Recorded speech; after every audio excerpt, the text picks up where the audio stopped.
Welcome to the lockdown series. Dear student, we are going to learn our third chapter from the 8th standard, that is the force and pressure. So, what is the force? Now see, the definition is what is the force. What is the force? So, a stationary object on which the no force is acting remains stationary. Before going to learn the definition of a force, you can first of all see the definition, the Newton's first law of motion. So, a stationary object on which the force is acting remains stationary. ज्यावेळेस एखाद्या स्थिर अशा वस्तूवर जो force apply होत नसेल तर ती वस्तू तशीच राहते. And object in a motion which continues to move with the same speed and direction which no force acting on the object, this is the Newton first law.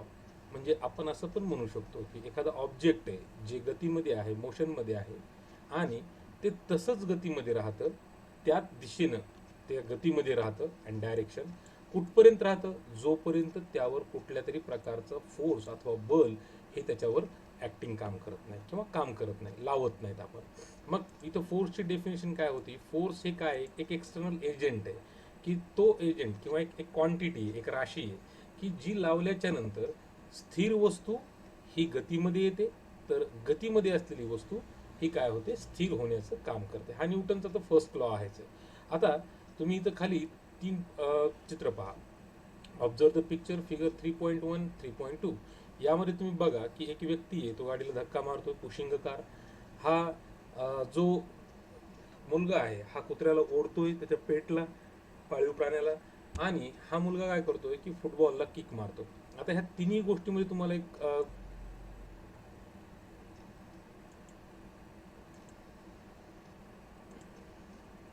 now the contact and non-contact forces. So in figure 3.1, a car moves forward direction when a man applies force from the behind. ही जी car आहे ही पुढच्या दिशेने सरकते कारण की हा व्यक्ती काय करतोय, हा मागच्या दिशेने त्या कारला ढकलतोय, म्हणजे बल लावतोय.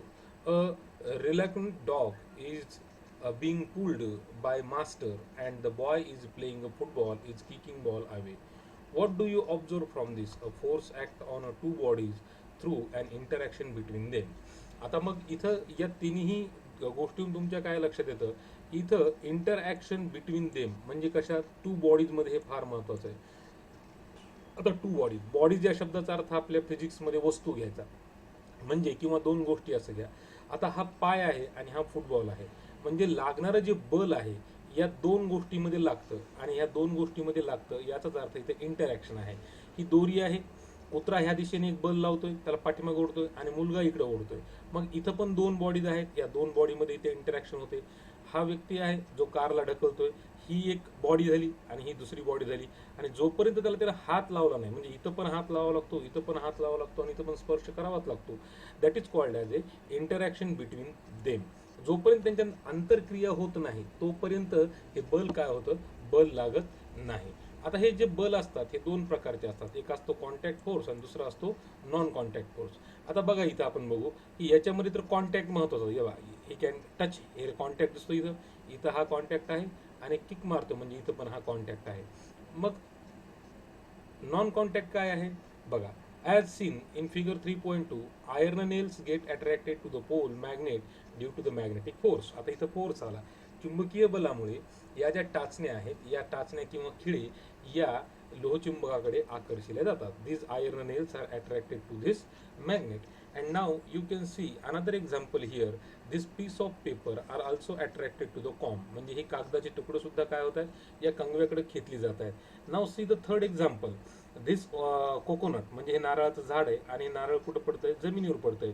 So again you can see here the coconut directly falls on earth. Now, first of all, we see it is examples of a non-contact process. Now, one by one, we can see the example. A coconut is a following from the coconut tree. एक नारळ जे आहे ते नारळाचं झाडून काय होतंय खाली पडतंय. Objects are attracted to the earth due to the force of a gravity.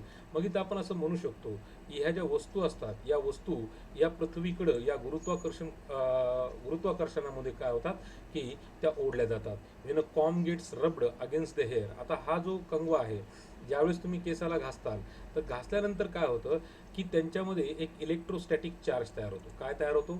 One electrostatic charge and there is a induced opposite charge. आणि मग ती कंगवा आणि केस घातल्यामुळं त्यांच्यामध्ये एक विरुद्ध प्रकारचे प्रभार तयार होतात आणि विरुद्ध प्रकारचे प्रभार झाल्यामुळं हे जे कागद आहे हा कागद काय होतो या कंगव्याकडे आकर्षित होतो. Now see the figure 3.1. A force seen to act through a direct contact of object via one or more object. तीन फिगर 3.1 मध्ये तुम्ही पाहिलं की ज्यावेळेस फिगर 3 म्हणजे ही याच्यामध्ये ज्यावेळेस तुम्ही फिगर 3.1 ही आहे तर यामध्ये तुम्ही ज्यावेळेस पाहता तर act through a direct contact. इथं डायरेक्ट कॉन्टॅक्ट आहे स्पर्श आहे ऑब्जेक्टला म्हणून त्यांना आपण काय म्हणतो contact forces. Know what is the definition?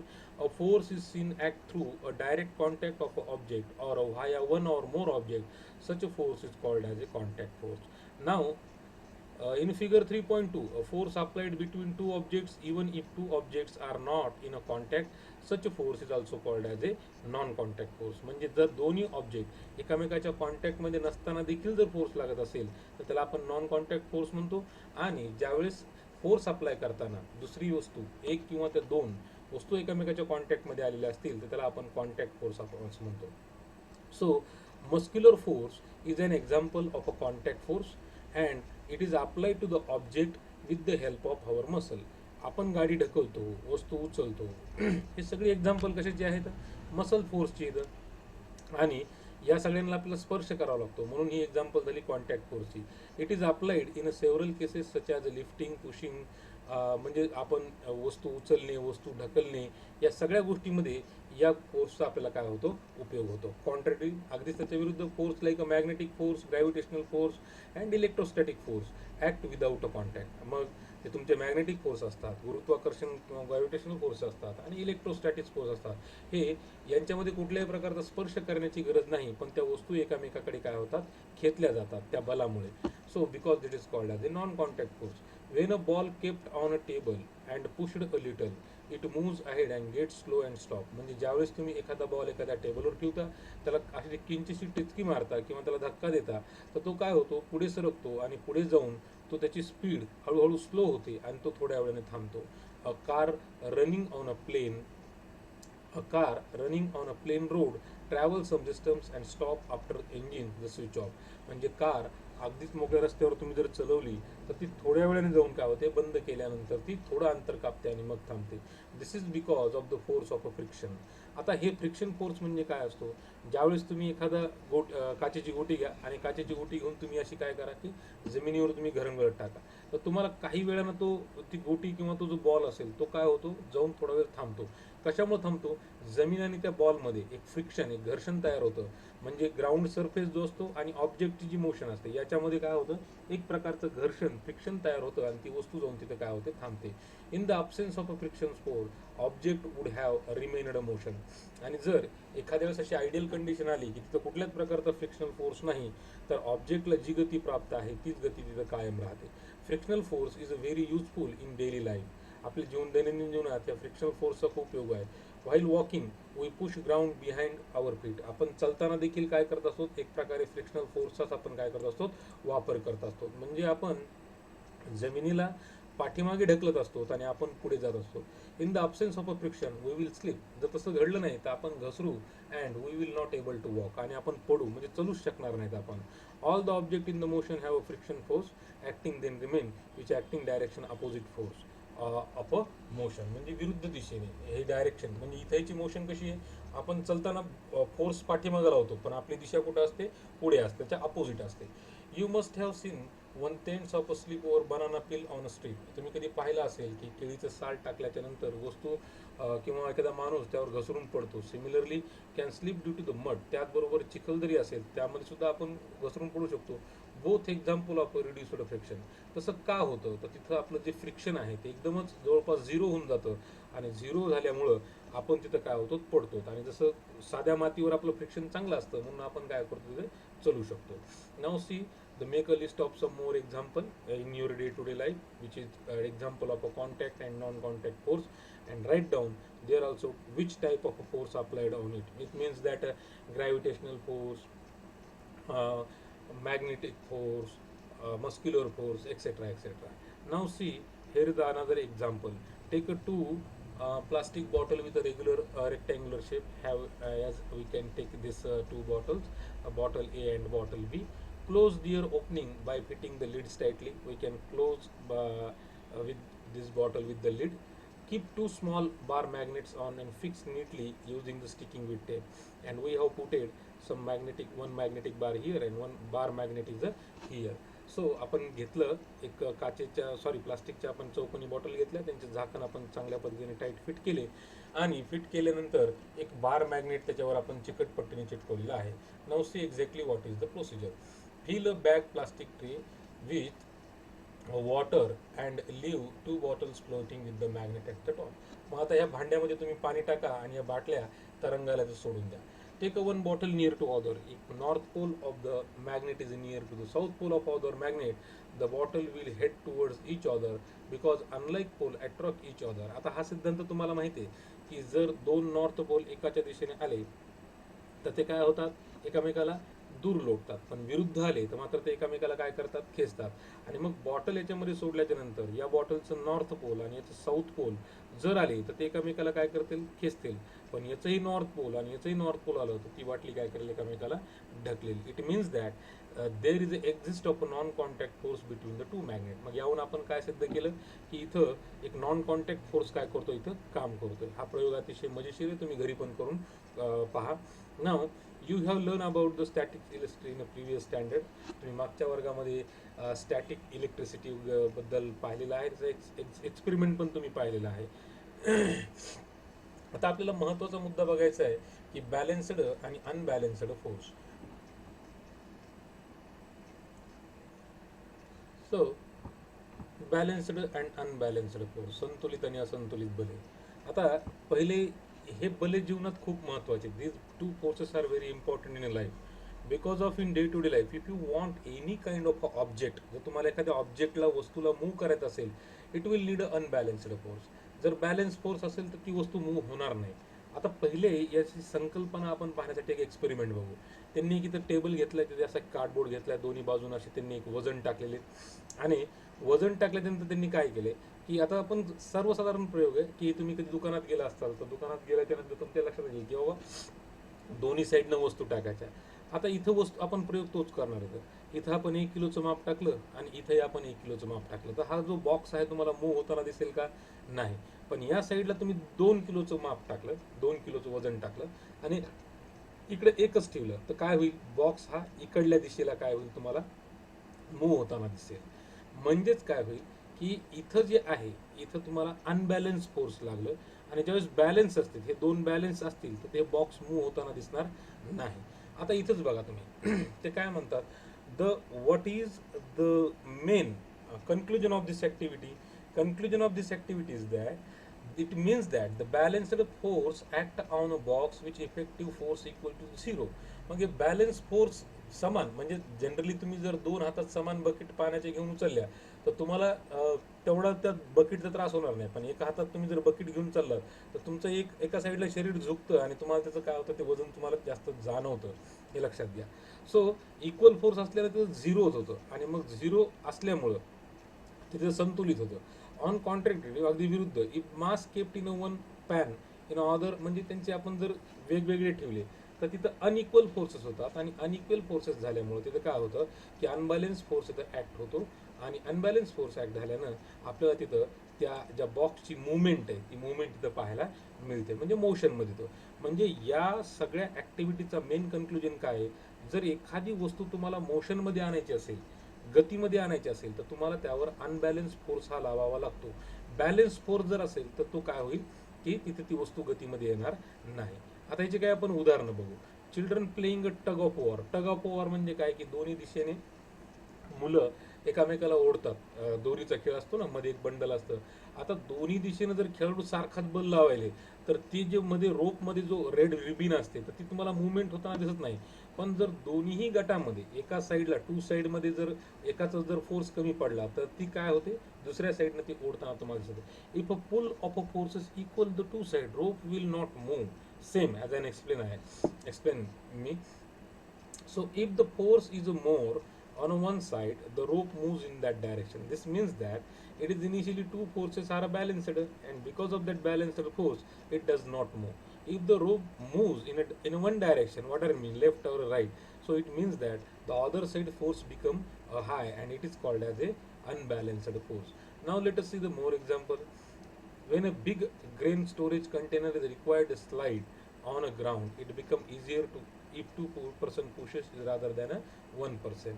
When a force is applied by both same direction, the movement is very easy, and you may have the experience this kind of a balance and unbalanced force. Now see, there are basically three rules of this balanced and unbalanced force. If the several force are applied on a object in a same direction, the force is equal to their addition act on a object. It means that if, for example, feel that the force is equal, their addition means 2 3 force what are maybe Newton force applied by 2 3 4 persons, they are get added. It means that person is having a 10 Newton, two having a 12 Newton, third person having a 15 Newton, what are it maybe, they are applying a force to push a car. So you can add it, it makes an addition of the object. If two persons are applied on one object in one direction opposite to each other, the force is equal to their differences act on an object. Suppose in the center there is a one football, and two players are applying the same force oppositely to at each other. So if they are applying same force, the ball will not move. But in a such a condition, the how many the difference act on object. If a person is applying a 12 Newton and a B person applying the 15 Newton, so 12 12 get cancelled, only remaining 3 Newton is the difference of that particular object, and that will act only that much of a 3 Newton will apply on the same object. A force is expressed in a magnitude. The force is expressed in a magnitude and direction. म्हणजे ह्या फोर्सला परिणाम पण आहे आणि दिशा पण आहे, and because of that the force is a vector quantity. So तुम्हाला definition माहिती आहे, व्हेक्टर क्वांटिटी म्हणजे अशा प्रकारच्या क्वांटिटी की ज्यांना दिशा पण असते आणि परिणाम पण असतो, त्यांना आपण सदिश राशी म्हणतो. आणि ज्यांना फक्त फक्त परिणाम असतो पण दिशा नसते, त्याला आपण अदिश राशी म्हणतो. So this is vector quantity, scalar quantity and vector quantity. So now, if more than one force are acting on a body, then the effect of a body is due to the net force. Now this is also very important. When a force is applied on a stationary object, it moves. ज्यावेळेस तुम्ही एखाद्या स्थिर वस्तूवर force apply करता, तर ती वस्तू काय होते, मूव्ह करते, गतीमध्ये येते. It speed and direction changes, आणि मग तिची गती आणि तिची दिशा पण आपण काय करतो, बदलू शकतो, कारण की आपण त्यावर फोर्स अप्लाय केलेला आहे. Similarly force is required to stop and object of the motion. त्याचबरोबर एखादी गतीमध्ये असलेली वस्तू जर थांबवायची असेल, तरी तुम्हाला फोर्सची गरज असते. समजा दुरून एक बॉल असा तुम्ही फेकलाय, बॉल फेकल्याच्यानंतर तुमच्याकडे तुम्ही अडवता म्हणजे काय करता की फोर्स लावता. म्हणजे गतीमध्ये आलेल्या वस्तूला देखील तुम्हाला थांबवण्यासाठी फोर्स लागतो. And object can change it shape due to the force. आता रबराचा एखादा दोरा घ्या तुम्ही, त्याला तुम्ही त्याच्यावर फोर्स लावा, फोर्स लावल्यानंतर काय होतो, शेप चेंज होतो. चिखलाचा गोळा घ्या तुम्ही, त्याला दाबलं म्हणजे फोर्सला अप्लाय करता, म्हणजे त्याचा काय होतो, शेप काय होतो, आकार तो चेंज होतो. वाईल किडनिंग डंग मेड फ्रॉम द फ्लोअर, म्हणजे तुम्ही उंडा बनवता, गव्हाच्या पिठाचा उंडा, बाजरीची भाकरीचा उंडा वगैरे बनवता. The Dang also changes it shape Wien applied a force. तुम्ही आईनं स्वयंपाक करताना पाहिलं असेल की भाकरीचा किंवा जो उंडा असतो त्याला तो बनवल्याच्या नंतर त्याला फोर्स अप्लाय केला म्हणजे पहिला गोळा येतो, नंतर दाबतो आपण, त्याला भाकरीचा आकार देतो. A potter also applied a force in a specific direction while the shaping a pot. आता जो कुंभार असतो तो सुद्धा काय करतो की त्याच्या भांड्याला आकार देण्यासाठी अशा विशिष्ट डायरेक्शनमध्येच त्याला काय करतो, एक फोर्स लावतो, जेणेकरून त्या भांड्याला एक चांगला आकार, शेप येतो. रबर बँड हे आत्ताच एक्झाम्पल तुम्हाला सांगितलं. There are the so many of example of the applying of the force. Now see the very important concept of the inertia. Inertia means what? Inertia ला आपण मराठीत जडत्व असं म्हणतो. What is the meaning of inertia? We have seen the object changes its state of motion due to the force. ही आपण आत्ताच गोष्ट अशी पाहिली. वस्तूवर जर तुम्ही बल लावलं तरच ती वस्तू आपली काय करते, जागा बदलते किंवा ती वस्तू गतीमध्ये येऊ शकते. अन्यथा ती वस्तू 100 वर्ष जरी तुम्ही जागेवर ठेवली आणि त्यात कुठलंच बल लावलं नाही तर 100 वर्षानं तुम्हाला ती वस्तू तिथंच दिसेल. In the absence of a force, म्हणजे ज्यावेळेस तो फोर्स नसतोच, the object exhibit a tendency to remain in the existing state of motion. म्हणजे इथं आपण असं म्हणू शकतो ॲब्सेन्स ऑफ अ फोर्स. जर तिथं फोर्स लावलाच नाही, आता इथं दोन उदाहरणं घ्या. वस्तू गतीमध्ये असेल तर ती गतीमध्येच राहते. आता तुम्हाला माहिती आहे की गतीमधली वस्तू जर तुम्हाला थांबवायची असेल तर त्याला फोर्स लावावा लागतो, आणि जर शब्द वापरला in the absence of a force म्हणजे तो फोर्सच नाही तर ती तशीच गतीमध्ये राहील. नंबर एक. आणि नंबर दोन, जर वस्तू स्थिर असेल तर ती तशी स्थिर राहील जोपर्यंत तुम्ही त्याच्यावर फोर्स अप्लाय करणार नाहीत. मग तुमच्या मनात हा प्रश्न येईल की मग सर आम्ही एखादा बॉल असा घेतला आणि जमिनीवर असा घरंगळत सोडला तर ती वस्तू कसं काय थांबते पुढे जाऊन? Friction force. आत्ताच आपण पाहिलं ते. कारण की it is that object is a contact in the ground floor. So let us see the following example. Now take a post card. आता हे तुम्ही साधा प्रयोग केला असेल की एक ग्लास घ्या, एक ग्लासवर तुम्ही एक 5 रुपयाचं नाणं ठेवा, आणि 5 रुपयाचं नाणं ठेवल्याच्या नंतर म्हणजे ग्लास घ्यायचा, त्याच्यावर कार्ड ठेवायचं आणि त्या कार्डवर 5 रुपयाचं नाणं ठेवायचं. तर तुमच्या असं लक्षात येईल तुम्ही कार्डला अशी एकदम टिचकी मारली तर कार्ड पुढे निघून जातं आणि ती काय होती, जी 5 रुपयाचं कॉईन आहे ते थेट काय होतं, ग्लासमध्ये पडतं. आता तुम्ही इंटरनेटवर काही व्हिडिओ पण पाहिले असतील तर काचेच्या ग्लासेखाली एक मखमली कापड ठेवतात आणि एक शर्त असते, चॅलेंज असते की या कापडाला ओढायचं पण ग्लास मात्र पडू द्यायची नाही. तर ती सुद्धा तुम्ही गुगलवर, तुम्ही यूट्यूबवर तुम्ही ते व्हिडिओ पहा, अतिशय छान व्हिडिओ येतं. तर हे कशामुळे होतं? कारण की कसं असतं की वस्तूची एक टेंडन्सी असते, एक वृत्ती असते, एक प्रवृत्ती असते. काय प्रवृत्ती असते? की जोपर्यंत तुम्ही त्यांच्यावर फोर्स अप्लाय करत नाही, until and unless if you not applied force on object it will remain existing state of a motion, maybe it is stationary or maybe it is in motion.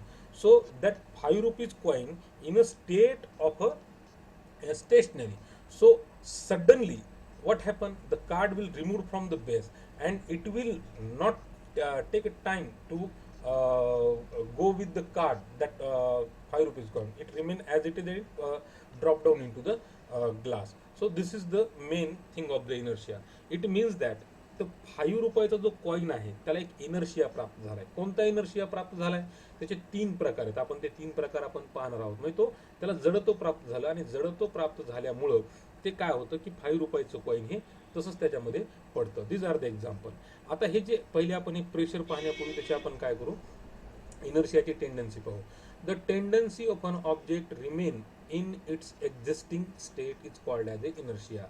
म्हणजे कुठल्याही वस्तूची एक प्रवृत्ती असते. ती प्रवृत्ती काय असते की ती ज्या स्टेटमध्ये असेल तर ती त्याच स्टेटमध्ये राहते. म्हणजे ती त्याची अवस्था स्वतःहून बदलत नाही. कुठपर्यंत बदलत नाही? जोपर्यंत तुम्ही त्याच्यावर एक्सटर्नल फोर्स अप्लाय करत नाही. याचाच अर्थ असा, this is why an object in a stationary state remain as it is in a state until and unless you will not applied any kind of a external force there. So he tendency अतिशय महत्त्वाची. म्हणून लक्षात ठेवा की ही tendency जडत्वाची अतिशय जरा महत्त्वाची आहे. आता ही टेंडन्सी 3 प्रकारची कोणती आहे? So types of inertia. First, inertia state of the rest, म्हणजे वस्तू एका जागेवर रेस्ट आहे, म्हणजे त्याला आपण म्हणतो की इनर्शिया ऑफ स्थिरत्वाचं जडत्व. स्थिर आहे ते ऑब्जेक्ट तसं स्थिर राहील. कुठपर्यंत स्थिर राहील? जोपर्यंत त्याला कुठला अप्लाय केलं नाही. तुम्ही एक दगड घ्या, त्या दगडाला तुम्ही असं कुठेतरी ठेवून द्या. ठेवून दिल्याच्या नंतर तुमच्या लक्षात घ्या की 100 वर्षांनी जरी तुम्ही पाहिलं तर दगड तिथं असेल. जोपर्यंत त्याला कोणी उचलून तर घेणार नाही. उचलणे म्हणजेच बल लावणे, फोर्स लावणे, अप्लाय करणे, म्हणजे त्याला रेस्टचं जडत्व प्राप्त झालेलं आहे. Object in a state of the rest can not be change its state rest due to its inherent property. आता इनहेरेंट प्रॉपर्टी म्हणजे काय? त्याला रेस्टची ही इनहेरेंट मिळालेली property. This property is called as a inertia of a state of the rest. Now inertia of the motion. आता गतीचे जडत्व म्हणजे काय? जर एखादं ऑब्जेक्ट हे गतीमध्ये आहे, आता गतीमध्ये आहे म्हणल्यावर ते ऑब्जेक्ट गतीमध्ये तसंच राहील. कुठपर्यंत राहील? जोपर्यंत त्याला एखादा फोर्स अप्लाय होणार नाही, ती वस्तू थांबणार नाही. मग इनहरंट प्रॉपर्टी ऑफ अन ऑब्जेक्ट, त्याला अनुवंशिक म्हणजे त्याला त्याच्यामध्ये कोणती इनहेरिट झालेली प्रॉपर्टी, मोशनची, त्याला गती प्राप्त आहे आणि ती गती काय होते, बदलत नाहीये. सो नो चेंज, त्यात कुठलाच बदल होत नाही. So because of its called as the inertia of a motion. For example, revolving electric fan continues after revolve it's switch off. आता तुम्ही फॅन जर पाहिला तर फॅन फिरत असतो आणि फिरत असल्याने तुम्ही बंद करता. केल्याबरोबर तो स्टॉप होत नाही, तो असा बरेच तिथं 10-15 असे तो काय करतो, राऊंड मारतो आणि त्याच्यानंतर तो थांबतो. आता ह्याचं चांगलं उदाहरण आहे, passenger sitting in the running bus get jerk, धक्का बसला तो नसतो, for the forward direction of a bus suddenly stop. आता हे उदाहरण फार मस्त आहे बघा. तुम्ही बसमध्ये बसलात, बस चाललेली असते आणि बस चांगली जोरात चालली असते, समोर काहीतरी एखादी वस्तू येते, म्हणून काय करतो ड्रायव्हर त्या गाडीचं ब्रेक मारतो. आता इथं लक्षात घ्या की तुम्ही सीटवर बसलेला आहात, गाडी जोरानं पळत आहे. आता गाडी जोरानं गतीमध्ये असल्यामुळं तुम्हाला सुद्धा त्या सीट आणि तो जो आहे चाक वरच्या बेसला आणि बेस सीटला आणि सीटवर तुम्ही, असं हे कनेक्शन असतं सेटिंगमध्ये, आणि मग तुम्ही पण गतीमध्ये आलेला असतात. आता ब्रेक लागल्यामुळं गाडीचं मेकॅनिझम किंवा ते पूर्ण थांबतं, पण तुम्ही कसं असतात, गतीमध्येच असतात. तुम्ही सरळ पुढे जाऊन तोंडावर पडतात, म्हणजे दात पडण्याची शक्यता असते. म्हणून बसमध्ये बसताना थोडंसं जपून बसा, नाहीतर. आणि हे काय आहे, हे उदाहरण आहे इनर्शिया ऑफ द मोशन. आता इथंच काय, डायरेक्शन. आता इथं पण अजून एक दुसरी गोष्ट आहे. आता इथं तुम्ही पडतात कुठं हे पण आपल्याला डिसाईड करता येतं. जर ब्रेक मारलं तर तुम्ही पुढे जाऊन पडतात. आता विचार करा की समजा तुम्ही पुढे पडताल. आता समजा गाडी उभी आहे, तुम्ही असं धरून उभा टाकलात आणि अचानक गाडी सुरू झाली. आता म्हणजे सुरुवातीला गाडी कशी होती, रेस्टमध्ये होती. तुम्ही पण कसे असताल, रेस्टमध्येच असताल. आणि गाडी अचानक सुरू झाल्यानंतर गाडी पुढे पळते आणि तुम्ही काय होतात, पाठीमागं पडताना तुम्हाला दिसतात. म्हणजे हे पण इथे एक फार मजेशीर उदाहरण, म्हणजे फिजिक्स खूप मोठं इंटरेस्टिंग आहे जर शिकायला गेलात तर. आता तिसरा जो प्रकार आहे डायरेक्शनल इनर्शिया, म्हणजे ज्याला आपण म्हणतो की दिशेचे जडत्व. आता इथं बघा, the inherent property of an object due to which the object can not change its direction of its motion it's called as a direction inertia. म्हणजे इथं सुद्धा ऑब्जेक्ट चेंज करत नाही. काय चेंज करत नाही, डायरेक्शन चेंज करत नाही. कशी, जोपर्यंत तुम्ही त्याला वळवत नाहीत. उदाहरणार्थ तुम्ही काय चाललात, व्हेकलवर चाललेला आहात, गाडीवर, आणि समोर एखादं वळण आलंय, तर तुम्ही वळण आल्याच्या नंतर तुम्ही गाडीला म्हणतात का वळ, आता वळण आलंय, बिलकुल म्हणणार नाहीत. ती गाडी स्वतःहून वळणार पण नाही, तुम्हाला हँडल फिरवावं लागतं त्या टर्ननुसार. आणि हँडलनुसार तुम्ही म्हणजे टर्ननुसार तुम्ही हँडल फिरवलं तर बरोबर गाडी काय करते, टर्न मारते. म्हणजे तिथं काय होतो की तिला तसं तुम्ही सरळ जर हँडल पकडलं तर गाडी सरळच निघून जाईल. म्हणजे ती स्वतःची दिशा स्वतः बदलतच नाही कधी, म्हणून तुम्हाला तिला वळवावं लागतं गतीमध्ये. And so it is a directional of inertia. म्हणजे हे सुद्धा असंच आहे की जोपर्यंत तुम्ही फोर्स लावित नाही तोपर्यंत हा डायरेक्शन सुद्धा काय होतं, स्वतःची ती बदलत नाही. आणि मग इथं सुद्धा काय होतं की गाडी अशी वळाली की पॅसेंजर काय होतात, ज्या दिशेने वळाली त्याच्या विरुद्ध बाजूनं काय होतात, ते तुम्हाला टर्न होताना दिसतात. हे मजेशीर आहे, directional inertia. After the inertia there is another very interesting topic, that is the pressure. Now after the learning this you will be find out exactly what is the relation between force and pressure, बल आणि दाब ज्याला आपण म्हणतो. So you must have observed that tires of a two wheeler and four wheelers getting pressurized. हवा भरताना तुम्ही पाहिलं असेल, द एअर, आपण ज्यावेळेस हवा भरायला पाहत जातो त्यावेळेस आधी ते एक इन्स्ट्रुमेंट एक लावतात आणि तिथं हवा किती आहे, हवेचं प्रेशर किती ते चेक करतात. The air filling machine has a pressure indicating dial or digital meter. ते म्हणजे दोन्ही, एक अॅनालॉग असतात किंवा डिजिटल मीटर दाखवतात की त्याचं नेमकं प्रेशर किती आहे, त्याची एक व्हॅल्यू असते, एक संख्या असते. You aware that force has an applied for filling air by bicycle tyre with the hand pumps. आता तुम्हाला ही पण गोष्ट माहिती आहे की तुम्ही तुमच्या सायकलच्या चाकामध्ये हवा भरता, तर नुसतंच तुम्ही तसं होऊ शकतं, म्हणजे नुसती नळी लावली तर हवा त्यात भरली जाते का, नाही. हँडपंपनं तुम्हाला हँडपंप मारावा लागतो, फोर्स अप्लाय करावा लागतो. By applying of the force air pressure get increased. मग इथं फोर्स लावल्याच्या नंतर एअरचं प्रेशर, असे प्रेशर भरपूर येतं, लिक्विडचं प्रेशर, तसं एअरचं प्रेशर काय होतं इथं इन्क्रीज होताना तुम्हाला दिसतं. And tyre pushed, so air is a pushed into the tyre. आणि मग ती हवा जी असते ती हवा काय होते, टायरमध्ये जाते. मग ह्या 2-3 उदाहरण तुमच्या काही लक्षात येतं का की are force and pressure is related? Yes, definitely. या दोघांमध्ये 101% एक रिलेशन आहे. ते नेमकं रिलेशन काय आहे आपण पुढे सूत्राच्या आधारे आपण त्याला बघणार आहोत. आता साठी सुरुवातीला ॲक्टिव्हिटी बघा take some take some sharp pointed nails and push them into wooden plank. खिळे घ्या आणि खिळे तुम्हाला लाकडाच्या फळीमध्ये तुम्हाला काय करायचे तर हॅमरनं, हॅमर म्हणजे हातोड्यानं तुम्हाला ते ठोकायचे. तर now take a nail and hold it with head and plank and hammer it down from pointed end. आता जर तुम्ही इथं पाहिलं तर ज्या दिशेने खिळ्याचं टोक असतं त्या टोकाकडनं तुम्ही फक्त काय करा, त्या खिळ्याला मनामध्ये घोस. तर तो घुसेल का? नाही. तुम्हाला हॅमरनं काय करावं लागेल, फोर्स लावावं लागेल. आणि फोर्स लावल्याच्या नंतर काय करावं लागेल, ज्या दिशेने मोठा गोल असतो त्या दिशेने तुम्ही हॅमरनं त्याला हिट करता आणि तो जो खिळा आहे तो वुडन प्लँकमध्ये काय होतो, चांगलाच पेनिट्रेट होतो, म्हणजे मध्ये घुसतो. While pressing the drawing pin, आता तुम्ही ड्रॉइंग पिन पण पाहिल्या असतील, त्या सुद्धा कार्डबोर्डमध्ये तुम्ही टोकदार भागाकडनंच काय करता ती मध्ये घुसवता. आता इथे या 2-3 उदाहरणातून काय होतं तुमच्या लक्षात येईल की ज्यावेळेस तुम्ही खिळा त्या लाकडाच्या फळीमध्ये मारताय तर जिकून बारीक टोक आहे तिकून तुम्ही त्याला हे करताय. By applying the force using the thumb one can push into the board on contradictory while pressing the ordinary pin in the board with a thumb it may get hurt. मग त्यांचं असं म्हणणं आहे की जर नुसती तुम्ही pin घेतली आणि त्या ह्याच्यामध्ये तुमच्या कार्डबोर्डमध्ये जर टाकायचं म्हणलं तर ती जाऊ शकते, पण लाकडी कार्डबोर्डमध्ये घुसवायचं म्हणलं तर तुम्हाला ते काय होईल, ते हर्ट होईल, तुम्हाला ती ठोकावं लागेल, त्याला जास्त बल लागेल तिथं. मग आता what does the simple example tell? The nail easily penetrate into wood from its pointed end. From you this you will be notice that force is applied on a head of the nail is easy to hammer into the plank. आताच मी तुम्हाला सांगितलं की जिकून त्याचा गोल भाग आहे, पसरट भाग मोठा आहे, त्या दिशेने तुम्ही जर हातोडी मारली तर तो जो नेल आहे, खिळा आहे, तो इझिली काय होईल, त्या ह्याच्यामध्ये जाईल. आता इथं तुम्ही एक उदाहरण लक्षात घ्या की टोकदार भाग, आता ज्या विरुद्ध गोल भागाने जर तुम्ही समजा खिळा ठोकायचं म्हणलं तर तो मध्ये जाईल का? जाणार नाही पटकन तो. तर इथं बघा काय, it is easy to cut vegetable fruit by the sharp knife. म्हणजे तुम्ही जर चाकू घेतला तर धार ज्या बाजूने असते त्या दिशेने फळ पटकन कापल्या जातं, पण त्याच्या दुसऱ्या बाजूने मात्र कापायचं म्हणलं तर ते कापणं शक्य आहे का? नाही. आता ह्या 2-3 उदाहरणं तुमच्या असं लक्षात येईल.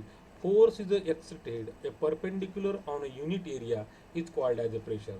म्हणजे लावलेलं बल हे परपेंडिक्युलर जर असेल एका युनिट एकक भागावर तर ते जे असतं त्याला आपण काय म्हणतो, प्रेशर म्हणतो. या डायग्राम मध्ये तुमच्या लक्षात येईल बघा काय की हे हा सरफेस आहे आणि ह्या लागणारं वरून बल आहे, हे परपेंडिक्युलर आहे. हे कसं आहे, हे परपेंडिक्युलर.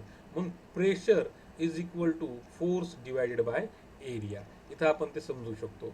मग pressure is equal to force area on which the force is applied on that particular area, that is unit area. So this is called as a pressure. So pressure हे तुम्ही कसं लावता. आता जर तुम्ही या 2 उदाहरणात जर पाहिलं तर चाकूची जी धार असते त्या साईडने एकदम बारीक असा तो सरफेस असतो, तिथं युनिट एरिया कमी आहे आणि तिथं काय होतं की फोर्स कमी जरी लावलं तर तुमचं तयार होणारं प्रेशर हे कसं असतं, जास्त असतं. आता याचं एक चांगलं उदाहरण तुम्हाला मी सांगतो, याच्या पुढे येईल पण कदाचित. एका खिळ्यावर जर तुम्हाला उभा टाका जर मी म्हटलं तर इम्पॉसिबल आहे. ते खिळ्यावर उभा टाकणं, तो खिळा तुमच्या पायात घुसेल. पण एक अशा अनेक खिळे मारून जर आपण त्याची एक अशी ढाल तयार केली, तुम्ही कधी यात्रेमध्ये गेले असतील की बाबा की खिळ्याच्या चादरीवर म्हणजे त्या प्लँकवर एखादा व्यक्ती झोपलेला असतो पण तरी त्याला काही होत नाही. त्याच्या पाठीमागचं कारण फिजिक्स असं आहे की सगळे खिळे एकामेकाला इतक्या जवळ त्यांनी ठोकलेले असतात की ते एक प्रकारचा त्यांनी एरिया वाढलेला असतो आणि एरिया वाढल्यामुळं काय होतं की फोर्स तिथं कमी लागतो आणि जर एरिया कमी केला तर तिथं प्रेशर काय होतं, हे वाढतं. हे इनव्हर्सली प्रोपोर्शनल आहे. जसं तुम्हाला मी सांगितलं की तुम्ही अंगठ्यावर उभा टाका तर इम्पॉसिबल आहे, तिथं जास्त फोर्स लागेल, तुम्ही जास्त वेळ उभा टाकू शकणार नाही. पण तुम्ही पूर्ण पायावर उभा टाका म्हणलात तर तुम्ही निश्चित 5-10-15 मिनिटे 1 घंटापर्यंत तुम्ही उभा टाकू शकता. कारण की पूर्ण पंजा म्हणजे एरिया वाढला, युनिट पर एरिया. प्रत्येक पॉईंट जसा आपण पकडला तो एरिया वाढतो आणि तुम्ही चांगल्या पद्धतीने उपयोग होतो. म्हणजे फोर्सही तिथं कमी लागतो आणि प्रेशर चांगल्या प्रकारे तिथं काय होतं, डिवाइड होतं. या प्रेशरचं युनिट काय आहे, SI unit of the force is a Newton, capital N, and area is measured into the meter square. So therefore SI unit of the pressure is Newton meter per square. It is known as a PA, Pascal. म्हणजे Newton पर मीटरचा वर्ग असं पण म्हणा किंवा PA असं पण म्हणा. In the atmospheric science, the unit for the pressure is a bar and 1 bar is equal to 10 raised to 5 Pascal. Pressure is a scalar quantity. It having a magnitude but it don't have a direction. So because of that it is called as a scalar quantity. So if area increases, the pressure reduces for the same force. आता इथं मी तुम्हाला आता सांगितलं, जर area वाढला तर pressure काय होणार, कमी होणार. सो आणि जर एरिया डिक्रीज केला तर प्रेशर काय होणार तिथं तुम्हाला वाढताना दिसेल. For example, due to the natural adaptation of bottom surface camel feet are broad. म्हणजे त्यांनी जे अडॅप्टेशन अनुकूलन केलंय, तर तुम्ही उंटाचे पाय पाहिले तर खालून ते कसे असतात, एकदम पसरट असतात. त्याच्यामुळं काय होतं की कॅमलनी एक्सट्रॅक्ट केलेलं लार्ज एरियाचं जे फोर्स आहे, so because of that and pressure of the sand is reduced. मग त्याच्यामुळं काय होतं की त्या सँडवर जास्त फ्लॅट असल्या एरिया वाढल्यामुळं ते प्रेशर काय होतं, कमी होताना दिसतं. This is why camel feet are do not penetrate into the sand. आणि याच्यामुळं उंटाचे पाय तुम्हाला वाळूमध्ये कधीच घुसताना दिसणार नाहीत आणि it is easy to walk. So this is all about the pressure. Now the pressure has 3 types. First one is the pressure in a solid. Now see pressure on a solid. So air pressure is exerted on all object kept in air. तुम्ही हवेमध्ये सर्व ठेवलेल्या ज्या वस्तू असतात त्यावर हे air pressure लागत असतं. When weight is kept on a solid, pressure is exerted on it. ज्यावेळेस तुम्ही एखादं वेट एखाद्या सॉलिडवर ठेवता तर तिथं सुद्धा एक प्रकारचं प्रेशर एक्सर्टेड होताना तुम्हाला दिसतं. This pressure is depend upon the value of a weight and the contact area between two. Now see here, to understand this sentence we have observed the activity depicted in 3.5 what they have seen. Now see, इथं बघा एक मध्ये फळी ठेवलेली आहे. आता इथं या मधल्या फळीवर मी 4 पुस्तक ठेवलेत. हे 4 पुस्तक मी काय केलेत, 1 2 3 4 पसरून ठेवून दिले. तर तुम्हाला इथं फळीमध्ये काही बदल दिसतोय का, नाही. पण आता हे 4 पुस्तक मी एकावर एक अशी ठेवले तर तुम्हाला या फळीमध्ये काय बदल दिसतो की ही फळी काय झाली, किंचितशी बेंड झाली तुम्हाला दिसते. याच्या पाठीमागचं कारण काय, तर हे समजून घेण्यासाठी you must have seen the vegetable vendor carrying in the basket or होड. आता तुम्ही कधी असं पाहिलं असेल की भाजी विकणार तुम्हाला कधी पाहिला असेल, किंवा एखाद्या बांधकामावर एखादा मजूर तुम्हाला विटाचं किंवा वाळूचं टोपलं उचलताना पाहिला असेल. पण तो काय करतो, she or he keeps a twisted piece of a cloth on. त्याच्यामध्ये चुंबळ, आपल्या मराठी भाषेत त्याला चुंबळ असं म्हणतो, ते चुंबळ ठेवताना दिसतो. मग इथं नेमकं होतं का कशामुळे ठेवतो तो. आता जर तुम्ही इथं पाहिलं तर असं गृहीत पकडा की जो टोपल्याचा आकार असतो तो असा गोल असतो. आता त्याचं फक्त काय असतं की आपलं डोकं पण गोल असतं, म्हणजे आपल्या डोक्याचा गोल अगदी एकच पॉईंट आणि त्या टोपल्याचा गोलचा एकच पॉईंट हा आपल्या स्पर्श होत असतो. आणि तो काय होतो, तो पेनिट्रेट होतो, तो खूप त्रासिक होतो. मग आपण काय केलं की तो सरफेस, तो एरिया आपल्याला वाढवायचा. तर एरिया वाढवण्यासाठी आपण काय केलं की त्याच्यामध्ये चुंबळ ठेवली. चुंबळ ठेवल्यामुळे एरिया वाढला आणि आपण टोपलं काय केलं की इझिली तिथे कॅरी करू शकतो. So this is the reason behind. आता इथं पण काय झालं की इथं फोर्स जास्त झाला आणि प्रेशर पण काय इथं हे वाढलं. इथं एरिया जास्त आहे तर प्रेशर कसं आहे, कमी आहे. इथं एरिया कमी आहे तर प्रेशर कसं इथं जास्त आहे. हे एकमेकाला इनव्हर्सली प्रोपोर्शनल आहे. त्यामुळे हे वाक्य नीट बघा. इफ एरिया इन्क्रीजेस, हे पहा, the area get increased, the pressure reduces. इथं प्रेशर रिड्यूस झालं. इफ एरिया डिक्रीजेस, आता इथं हा एरिया एकदमच कमी झाला, अगदीच इतका, म्हणजे इथं एवढा होता आणि इथं आता अगदीच झाला. So area decreases, the pressure increases. आणि मग इथं काय झालं, प्रेशर हे इन्क्रीज होताना तुम्हाला दिसतं. So this is all about the pressure in a solid. Now see pressure of a liquid. आता हे सुद्धा एक्झाम्पल फार मस्त आहे. यासाठी आपण काय केलं, इथे त्यांनी उदाहरण दिलेलं आहे. हेच उदाहरण आपण इथं बघू. आता हे पहिलं उदाहरण, म्हणजे इथं जे उदाहरण समजून सांगितलंय ते इथे या डायग्राममध्ये, the pressure of a liquid. आता आपण काय केलं की एक बॉटल घेतली. या बॉटलला आपण एक पेन घेतला, खराब असं छिद्र पाडलं आणि त्याच्या बाजूला इकडे आपण फुगा लावला. आपण काही फुगलो वगैरे नाही, त्या फुग्याला फुगवलं नाही. या बॉटलमध्ये तुम्ही पाणी भरा. पाणी भरल्यानंतर काय होईल की जर आता इथं कसं असतं की हे पाणी जे आहे, हे पाणी या बॉटलच्या कडेवर काय करत असतं, एक प्रकारचं प्रेशर अप्लाय करत असतं. काय करत असतं, प्रेशर अप्लाय. जसं फुग्यामध्ये तुम्ही हवा भरतात तर हवा मध्ये टाकतायत तर ती एअर काय करते, फुग्याच्या आतल्या भागाला काय करते, प्रेशर देण्याचं काम करते. आणि प्रेशर देण्याचं काम केल्यामुळे फुगा तुम्हाला फुगताना दिसतो. हे फिजिक्स आहे याच्या पाठीमागचं. मग आता इथं काय केलं आपण, छिद्र पाडले. छिद्र पाडलं तर पाणी काय होईल, इकडं आले, या फुग्यामध्ये आलं. आता फुग्यामध्ये पाणी आल्यामुळं ह्या लिक्विडमधलं जे प्रेशर आहे ते सुद्धा ह्या इंटरनल इथं वॉलला लागेल आणि फुगा तुम्हाला फुगताना दिसेल. आता सेम इथं पण तुम्हाला लक्षात येईल की या लेवलला इथं तुम्हाला दिसेल, इथं लेवल्स आणि प्रेशर लिक्विड नेमकं काय आहे. आता लेवल म्हणजे काय? एक बॉटल घेतली आहे, इथं आपण या नंबर 1, नंबर 2 आणि नंबर 3 या 3 पॉईंटला आपण छिद्र पाडले आणि त्यात पाणी आपण पूर्ण त्याला पहिल्यांदा बंद केलं, बॉटल पूर्ण भरली आणि नंतर आपण त्याच्यावरचा हात काढला. तर तुम्हाला एकदम सडनली एक नवीन दिसेल की तुम्हाला 3 नंबरची जी धार आहे ती अगदी जवळ पडताना दिसेल, 2 नंबरची एकदम मध्यभागी आणि 1 नंबरची मात्र तुम्हाला लांब दिसेल. आता ह्याच्या पाठीमागचं कारण काय? की जसं जसं तुम्ही खाली जाल तसं तसं काय होतं, प्रेशर हे त्याची लेवल ही इन्क्रीज होत जाते. इथं प्रेशरची लेवल कमी आहे म्हणून अगदी जवळ पडतं, इथं कमी प्रेशर लागतं, इथं त्यापेक्षा कमी लागतं, पण इथं मात्र काय होतं, एकदम जास्त लागतं. म्हणजे इथं जास्त, थोडं कमी, एकदम कमी. आलं लक्षात? या प्रकारे ही लेवल आहे. म्हणून तुम्हाला अशा प्रकारच्या वेगवेगळ्या एकाच बॉटलमधून काय होतात, धार पडताना दिसतात. So this is about the now we will see the gas pressure. So the next point is the gas pressure. Earlierly I have discussed, मी आत्ताच तो डिस्कस केला बलूनचा एक्सपेरिमेंट तुमच्यासमोर. If a balloon is inflated bye feeling of air bye mouth, ज्यावेळेस तुम्ही त्या फुग्याला फुगवता आणि त्याच्यामध्ये हवा टाकता तर तो इन्फ्लेट्स बाय ऑल साइड आणि तो सगळ्या बाजूने काय होतो तुम्हाला फुगताना दिसतो. If a pin hole is created in the balloon, air leaks and balloon does not inflate fully. आणि मग फुगलेल्या फुलाला किंचित तुम्ही जर पिन टोचवली तर मात्र तिथं काय होतं की ते प्रेशर कमी होतं आणि फुगा तुम्हाला फुगताना कधी दिसणार नाही. It is realised that like liquid gas also exert the pressure. म्हणजे जसं लिक्विडवर प्रेशर, लिक्विड जसं प्रेशर अप्लाय करतं तसं गॅस सुद्धा काय करतं की प्रेशर हे वॉल ऑफ द कंटेनर काय करत असतं, एक्सेप्ट करतं. वॉल ऑफ द कंटेनर म्हणजे हे पाणी जसं इथं वॉल ऑफ द कंटेनर आणि हा फुगा फुगवला तर एअर याची wall of the container, he wall of the container, container म्हणजे भांडं, याच्यावरती काय करत असते, ती फोर्स एक्सर्ट करते. All gases and liquids have common name fluid. म्हणजे ज्या ठिकाणी गॅस आणि लिक्विड एकत्र असतं त्याला आपण, जसं जसं फक्त पाणीच असेल जसं इथं लिक्विड आहे, बरोबर आहे, फक्त इथं लिक्विड आहे म्हणून इथं आपण लिक्विड म्हणलो. आता ह्युमन माणूस घ्या, ह्याच्यामध्ये आपल्यामध्ये गॅसेस पण आहेत आणि लिक्विड ब्लड वगैरे पण आहे म्हणून आपल्यामध्ये फ्लुइड फ्लो होतं, आपण असं म्हणू शकतो. जसं ट्रॅक्टरचं चाक आहे त्याच्यामध्ये पाणी पण असतं आणि हवा पण असतं, मग त्याला आपण त्याला फ्लुइड म्हणू शकतो. Fluids in a container exert pressure on within a wall of the bottom of the container. A fluid encloses in a container exert so its pressure equally by all direction at a point within a fluid. आणि मग अशा प्रकारचे जे fluids असतात ज्या ठिकाणी हवा आणि पाणी एकत्र असतं ते काय करतात की ज्या कंटेनरमध्ये असतात त्या कंटेनरमध्ये त्याच्या सर्व वॉलला समानरित्या काय करतात, ते प्रेशर एक्सर्ट, इक्वली प्रेशर काय करत असतात, लावण्याचं काम करत असतात. नाव again the next topic is atmospheric pressure. So what is the atmospheric pressure? This is also very interesting point.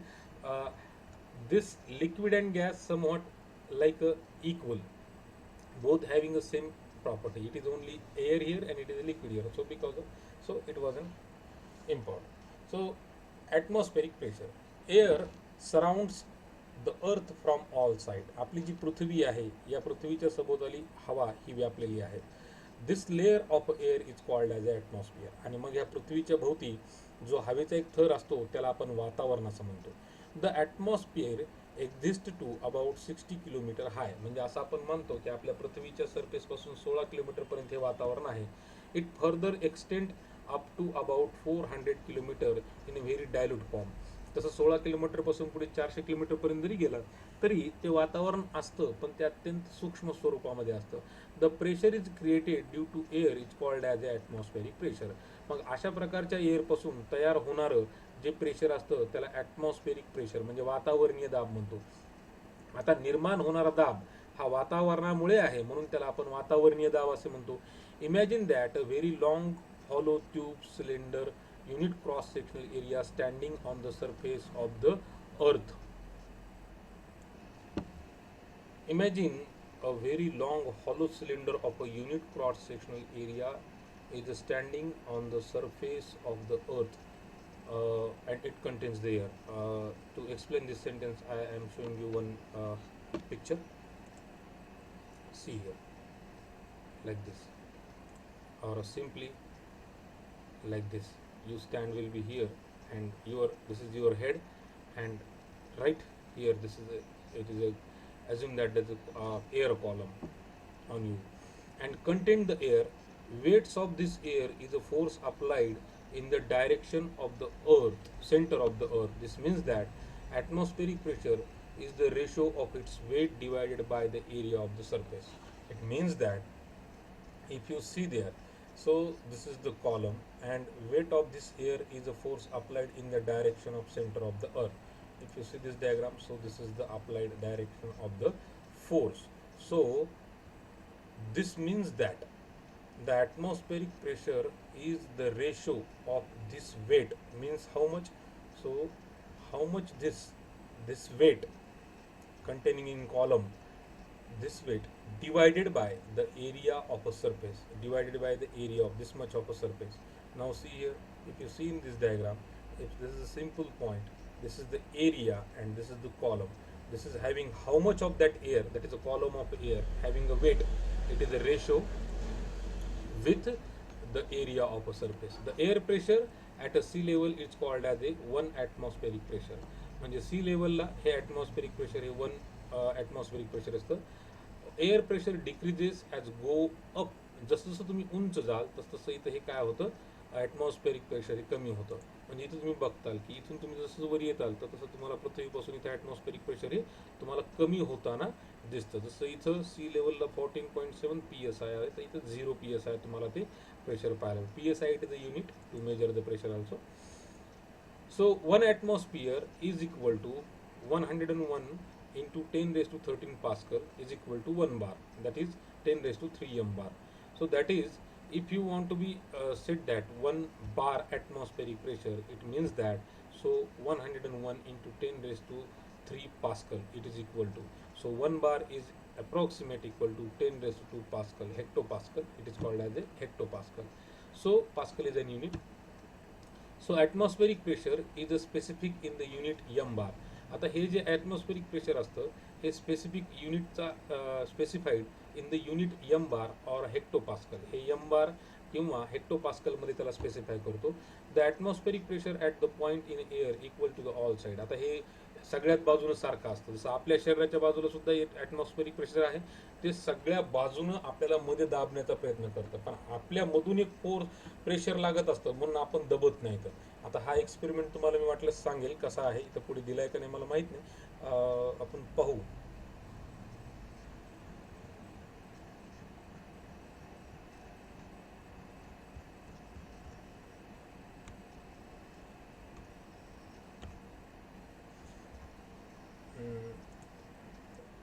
So to understand the atmospheric pressure at the a point in air is equal from all side.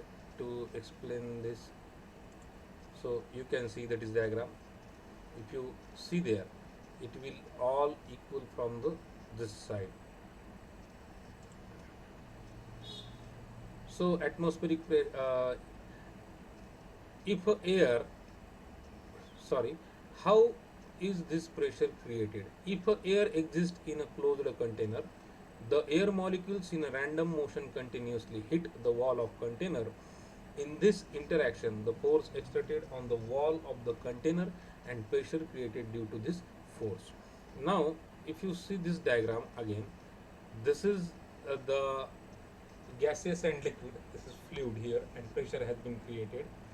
If you see there, the molecule of a gaseous and liquid are exerted the same force on this wall of the container, and after that if you pour a cold water on it, so it will be atmospheric pressure is high among in this container and it will get crushed. So pressure is created. We constantly bear the atmospheric pressure on our heads, that much of a atmospheric pressure on our head. However, the cavities in the body also filled with the air, arteries, veins filled with the blood, and because of there we cannot get crushed. Because of this all exerting force, opposite force, that much of a force, and because of that we are not get crushed and the force pressure get balanced.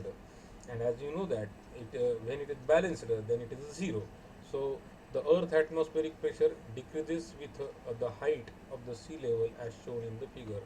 So it will get decreased height from the sea level. As you go high and high from the sea level, so it will get decreased.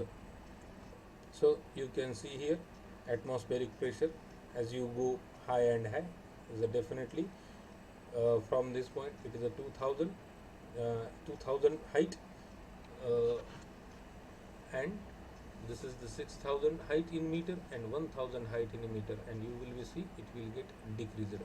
And same, the air will apply the pressure by all sides to the earth. This is the atmosphere, the bluish, this is the atmosphere.